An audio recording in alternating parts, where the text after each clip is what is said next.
শ্রমিক টিম ঘিরে পদ্মের দ্বন্দ্ব। রাজ্য সভাপতির নেতৃত্বে নয়া বিজেপি কমিটি, 26-এর ভোটের দায়িত্বে শ্রমিক ভট্টাচার্যের টিম। রাজ্য কমিটি থেকে কারা বাদ তা নিয়ে জল্পনা তুঙ্গে, আর টিমে ঢুকতে শ্রমিক ভট্টাচার্যকে মেল করছেন নেতারা। রাশি রাশি মেল আদি বিজেপি নেতাদের। সুস্মিতা রয়েছেন আমার সঙ্গে, আরো জানাবেন সুস্মিতা। নতুন রাজ্য সভাপতি হওয়ার পর শ্রমিক ভট্টাচার্য কাদেরকে নতুন রাজ্য কমিটিতে রাখবেন কিংবা কাদের নিয়ে নতুন টিম তৈরি করবেন বিধানসভা নির্বাচনের আগে, সেই নিয়ে জল্পনা তুঙ্গে ছিল। ইতিমধ্যেই অমিত শাহের গ্রিন সিগন্যাল মিলেছে বলে সূত্রের খবর, এবং এবারই মাঠে নামতে চলেছে টিম শ্রমিক।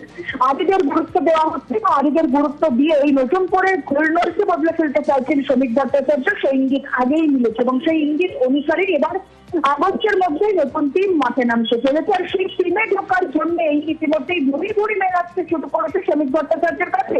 এমনটাই সূত্র মারফত জানা যাচ্ছে। শুধুমাত্র নির্বাচনী টিকিট নয়, এই কমিটিতে ঢোকার জন্য ইতিমধ্যেই একাধিক নেতৃত্বের তরফ থেকে দরবার করা হচ্ছে শ্রমিক ভট্টাচার্যের কাছে, এমনটাও জানা যাচ্ছে।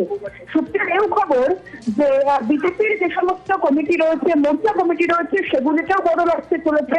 এবং মহিলা মোর্চা থেকে আরম্ভ করে যে যুব মোর্চা রয়েছে, সেই যুব মোর্চা এবং মহিলা মোর্চার মূল পদাধিকারী বা অন্যান্য নেতৃত্ব তারাও বদল হতে পারেন, সেই নেতৃত্বের পদ বদল হতে পারে বলেও সূত্রের খবর। আর সেই পদে অসীম থাকার জন্য বা কমিটিতে পদ পাওয়ার জন্য ইতিমধ্যেই শ্রমিক ভট্টাচার্যের আশেপাশে যেমন ভিড় বাড়ছে, ঠিক তেমনি ইমেল বক্স ভর্তি হতে চান চলছে শ্রমিক ভট্টাচার্য।